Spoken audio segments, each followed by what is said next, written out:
Welcome friends once again. ఈ డివోషన్స్కి మీకు సుస్వాగతం. దేవుని ప్రేమ ఇదిగో అనేటువంటి ధ్యానాలకు చెందినటువంటి వాక్య భాగం మార్కు సువార్త 4వ అధ్యాయం ఫిబ్రవరి 1కి సంబంధించినటువంటి ధ్యానం. విత్తువాని గురించినటువంటి ఉపమానం, దాని గురించి మనం మెడిటేట్ చేసుకుందాం. ఇక్కడ మొదటి 20 వచనాల్లో విత్తువాని గురించినటువంటి ఉపమానం. అది అందరికీ తెలిసిందే. బైబిల్ రెగ్యులర్గా చదువుతున్నటువంటి వాళ్ళకి తెలిసినటువంటి వాక్యం. ఈ విత్తువాని ఉపమానం సుపరిచితమైనది. మొదటి 20 వచనాలు మనం చదివితే అర్థమవుతుంది. వాస్తవానికి విత్తనములు పడిన నేలలు పలు విధములుగా ఉండటను బట్టి ఈ ఉపమానకు గంభీరత వస్తుంది. కాబట్టి పలు నేలల ఉపమానమని పారబుల్ ఆఫ్ సాయిల్స్ దానికి తగిన పేరుగా భావించవచ్చు. అంటే మామూలుగా ఏమంటారంటే పారబుల్ ఆఫ్ ద సోయర్, విత్తువాని గూర్చినటువంటి ఉపమానం. కానీ దానికంటే ఈ పలు విధమైనటువంటి నేలల ఉపమానం, పారబుల్ ఆఫ్ ద సాయిల్స్ అని చెబితే దానికి తగినటువంటి నామకార్థంగా మనం ఎంచవచ్చు. ఈ కథ యొక్క తాత్పర్యాన్ని యేసు ప్రభువే విశ్లేషిస్తున్నాడు. ఈ వాక్య భాగంలో చదివితే యేసు ప్రభువే దాని అర్థం చెబుతున్నాడు. కాబట్టి ఈ ఉపమానంలో ఉన్నటువంటి ఆ మెసేజ్ని యేసు ప్రభువు ఉద్ఘాటిస్తున్నటువంటి ప్రాథమికమైనటువంటి సత్యాలను ఏంటి ఆ సత్యాలు అనే దానికి ఏ అనుమానం లేదు. ఎందుకంటే యేసు ప్రభువే చెబుతున్నాడు కాబట్టి. ఈ విత్తనం ఏంటి? వాక్యాన్ని సూచిస్తుంది, దేవుని వాక్యాన్ని సూచిస్తుంది. దేవుని వాక్యం అంటే ఇక్కడ దానికి మారు పేరు సువార్త అని అర్థం. అంటే సువార్త విత్తనంతో పోల్చబడింది. ఒక విధంగా విత్తనంలో ఉన్నటువంటి ప్రత్యేకత ఏంటి చెప్పండి? అందరికి తెలిసినటువంటిదే. విత్తనంలో ఒకదానిలోనే జీవం ఉన్నది, సువార్తలోనే నిత్య జీవం ఉన్నది. యేసు ప్రభువుకి చెందినటువంటి సువార్తలోనే నిత్య జీవం ఉన్నది కాబట్టి దాన్ని విత్తనంతో పోల్చాడు. ప్రాచీన కాలంలో వ్యవసాయదారుడు తన హస్తాలతో విత్తనములు జల్లుతాడు. అప్పుడు తప్పనిసరిగా, అంటే ప్రాచీన కాలం అంటే మరి ఇప్పుడంటే అంత మెషిన్స్ వచ్చినాయి. ఒక్కొక్క బాదులో స్ట్రెయిట్గా ఉంటుంది, మెజర్ చేసేసి ఎన్ని అంగుళాల్లో మరొక విత్తనం పెట్టాలి అని అది తిన్నగా మెషిన్స్ ద్వారా అది పెడుతుంది. అంతకుముందు దుక్కి దున్నేది కూడాను నెత్తగా దుక్కు దున్ని కలుపు తీయటం అదంతా కూడా మెషిన్స్ చేస్తాయి. కానీ ప్రాచీన కాలంలో అది కాదు. తన హస్తాలతో విత్తనాలు జల్లుతాడు వ్యవసాయదారుడు. అప్పుడు తప్పనిసరిగా విత్తనాలు విస్తారముగా జల్లబడినవి కాబట్టి పలు విధములైన నేలను పడేటువంటి ఆ పాసిబిలిటీ ఉన్నది. తప్పనిసరిగా ఏదో కారణం చేత అననుకూల స్థలాల్లో ఆ విత్తనాలు పడతాయి. ప్రజలు నడిచే, ఉదాహరణకి 4 విధాలుగా ఉన్నటువంటి ఆ యొక్క నేలను గురించి మనం చెప్పుకుందాం. అననుకూల స్థలాల్లో పడేటువంటి ఒక ఉదాహరణ అన్నమాట. ప్రజలు నడిచే దారి గట్టిపడిన స్థలంగా ఉండవచ్చు. బహుశా కొన్ని విత్తనములు అచ్చట పడినప్పుడు పక్షులు వాటిని తినవచ్చును. ఇప్పుడు మనుషులు వెళ్తూ ఉంటారంటే పొలంలో గుండా ఒక దారిలాగా తయారవుతుంది. ఎందుకంటే అది గట్టిపడుద్ది. ప్రత్యేకంగా ప్రజలు వెళ్తూ ఉంటే, కాన్స్టెంట్గా వెళ్తూ ఉంటే ఆ స్థలం గట్టిబడి అది ఒక దారిలాగా అవుతుంది. కాబట్టి విత్తనాలు జల్లితే ఆ విత్తనాలు వాటి మీద పడితే పక్షులు తింటాయి. దున్నిన నేలపై పడి మొలకెత్తే అవకాశం ఉండదు కాబట్టి పక్షులు తింటాయి. ఇంకొక విషయం, కొన్ని విత్తనాలు ముళ్ళ పొదల క్రింద నీడగానున్న నేలపై పడినప్పుడు అవి మొలకెత్తును కానీ ఆ మొక్కలు ఎదగకుండా ముళ్ళ పొదలు వాటిని అణిచివేస్తాయి. ఇంకొక సినారియో తీసుకుందాం. కొన్ని విత్తనములు సున్నపు రాతి నేలపై పడినప్పుడు పైనున్న కొంత మట్టిని బట్టి మొలకెత్తినప్పటికీ వాటి వేళ్లకు చెమ్మ తగలదు కాబట్టి లోతుగా ఆ వేళ్ళు లేనటువంటి పరిస్థితి. ఆ విధంగా మనం గ్రహించుకోవాలి. ఈ నేలను ఏ విధంగా యేసు ప్రభు పోల్చాడు అని అంటే, ప్రజలు వాక్యాన్ని విని స్పందించే తీరును సూచిస్తున్నట్లుగా యేసు ప్రభు స్పష్టంగా చెప్పాడు. కొందరు మనుషులు వాళ్ళు కఠినంగా ఉంటారు, వాళ్ళ హృదయం కఠినంగా ఉంటుంది. వాక్యాన్ని వాళ్ళు అంగీకరింపరు, వినరు, విన్నా కానీ అంగీకరించరు. మరికొందరైతే సైతాను శోధనలో పడి సైతాను తీసుకొని వచ్చేటువంటి ఆట వస్తువులు లాంటివి వాటిపై దృష్టి ఉంచుతారు. ఈ లోక కార్యకలాపాల్లో నిమగ్నులై ఆశలతోనూ ధన సంపదలతోనూ ఉన్నటువంటి వర్రీస్ అన్నమాట. డబ్ల్యూస్ అంటారు, WWS అంటే వెల్త్కి సంబంధించింది, వర్రీస్కి సంబంధించింది. వరి 2 W's అన్నమాట. మరికొందరు ఏంటంటే ఆత్మీయ విషయాలకు తావివ్వకుండా విసిగి దాన్ని బాగా నలిపేసేస్తారు అన్నమాట, స్క్వీజ్ చేసేస్తారు. మరికొందరు ఇంకేం చేస్తారంటే సువార్తను సంతోషంగా ఆలకిస్తారు, ఫలాలతో వర్ధిల్లే వ్యక్తులుగా కనిపిస్తారు, కానీ వారి జీవితాన్ని స్థిరపరిచేటట్లుగా వారికి వేళ్ళు పాతుకొనవు.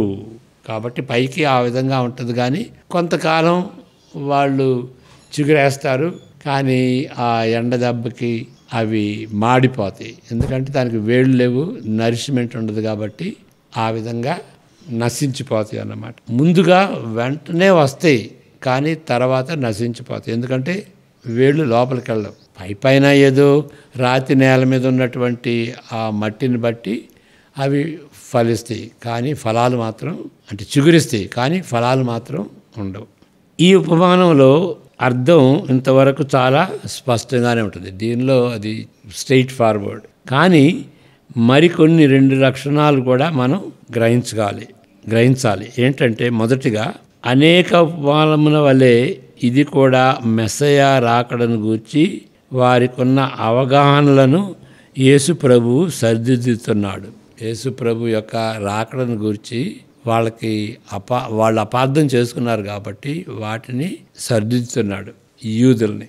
అనేక ఉపమానముల వల్లే ఇది కూడా మెస్సయా రాకడను గురించి వారికి ఉన్న అవగాహన సరిదిద్దుతున్నాడు. వారి ఆలోచన ప్రకారము ఆయన రాకడ గంభీరంగాను నిరార్థకమైన మార్పు కలుగు చేసేదిగా ఉంటుంది.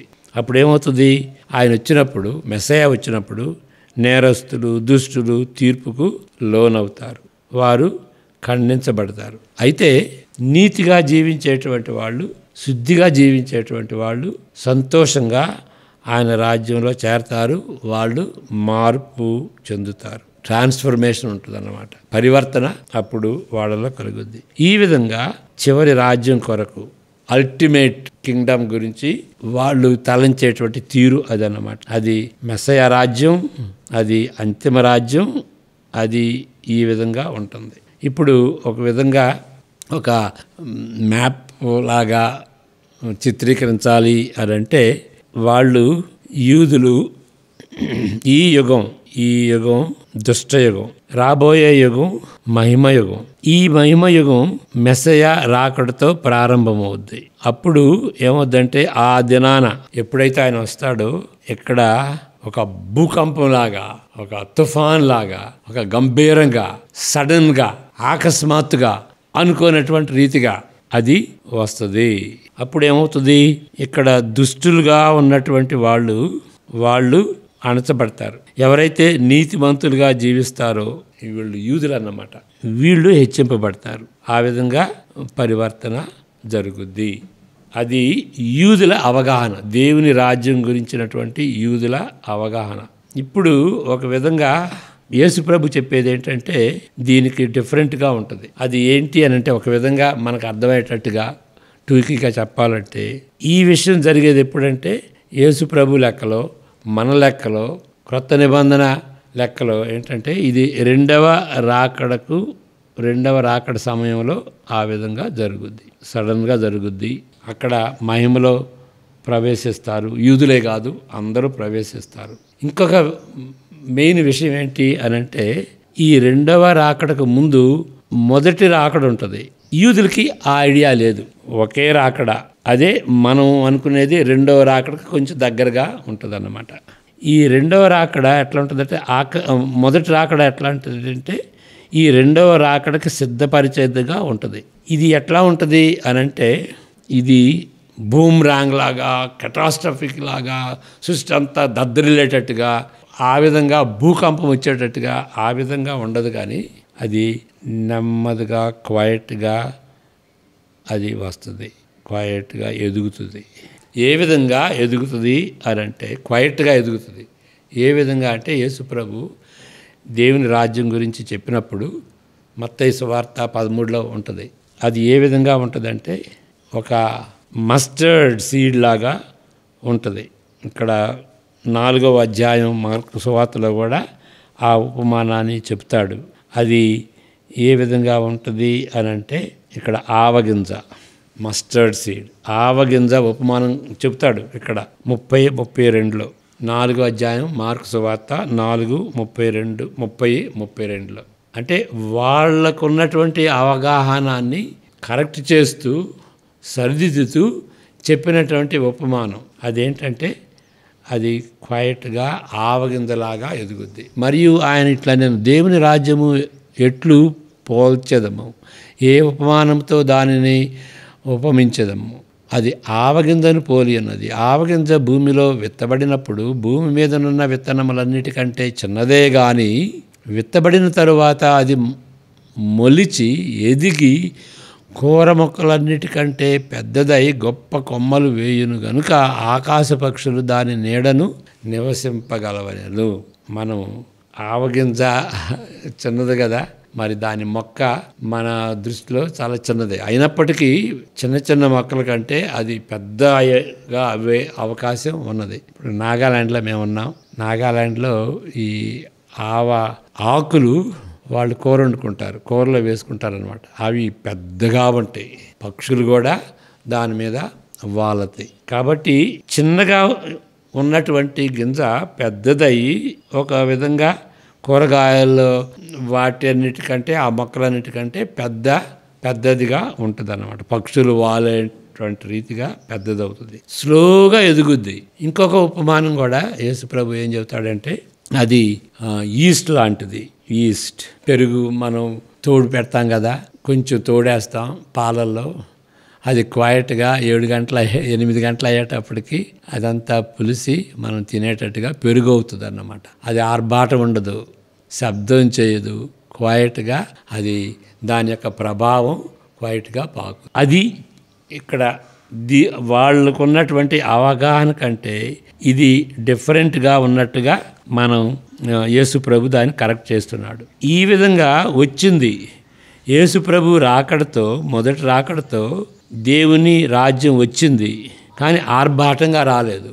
ఆయన పుట్టుక కానీ చాలా హంబుల్గా వచ్చాడు కదా. మరి ఆయన యొక్క రాజ్యం క్వైట్గా చిన్నదిగా ఉండి ప్రబలిపోతుంది, ఆయన ప్రభావం ఎదిగిపోతుంది. ఆ విధంగా ఆయన దాన్ని కరెక్ట్ చేసినట్టుగా మనం గమనించాలి. అంటే యేసు ప్రభు రాజ్యం వచ్చింది, దేవుని రాజ్యం ఆయనతో వచ్చింది అని వాళ్ళు గ్రహించుకోవట్లా. దేవుని రాజ్యం మెస్సయాతో వచ్చినప్పుడు ఈ విధంగా ఉంటుంది, ఆర్భాటంగా. అయితే యేసు ప్రభు ఏం చెప్తున్నాడంటే లేదు, ఆర్భాటంగా సెకండ్ కమింగ్లో వస్తుంది. ఇప్పుడైతే క్వైట్గా వస్తుంది, చిన్నదిగా వస్తుంది, ప్రభావవంతంగా ఉంటుంది అని చెప్తాడు. అది మొదటి విషయాన్ని గ్రహించుకుంటాం, మొదటి విషయంగా మనం దాన్ని గ్రహించుకుంటాం. ఇక రెండవ విషయం అది ఏంటి అని అంటే దేవుని రాజ్యములో మొదటిగా కనిపించినట్లు నిజ జీవితంలో అందరూ స్థిరపడి ఫలించరు. ఇది చాలా గంభీరమైనటువంటి సత్యం. ఇక్కడ నేల మీద పడినటువంటి ఆ విత్తనాలు ముందు మొలకేస్తాయి, అవి ఎదుగుతాయి. కానీ తర్వాత ఎండ తగిలినప్పుడు దానికి చెమ్మండదు కాబట్టి అవి మాడిపోతాయి. కాబట్టి ముందుగా ఉన్నటువంటి రూపును బట్టి ఇక అది కొనసాగుతుంది అనే ప్రస్తావన లేదు. అలాంటి వాళ్ళు ఉంటారన్నమాట. చూడటానికి ఆ విధంగా కనిపిస్తారు, కానీ నిజ జీవితంలో వాళ్ళు స్థిరపడి చివరిదాకా ఉండరు. కాబట్టి ఈ సత్యాన్ని మనం ధ్యానించుకోవాలి. చివరిదాకా అంతం వరకు మనం ఉంటున్నామా, అంతవరకు సహించుకుంటున్నామా, కష్టాలను బట్టి నష్టాలను బట్టి మరి వచ్చేటువంటి ఇబ్బందులను బట్టి మనం అడిగిపోతున్నామా, లేకపోతే చివరిదాకా ఉండి ఫలించుతున్నామా అనేటువంటి విషయాన్ని మనం పరీక్షించుకోవాలి. అది ఈ యొక్క ఉపమానంలో మనం నేర్చుకున్నటువంటి విషయం. మరి ప్రార్థన చేసుకుందాం. May the grace of our Lord Jesus Christ, the love of the Father and the fellowship of the Holy Spirit be with each one of us now and forevermore. Amen. God bless you. See you tomorrow.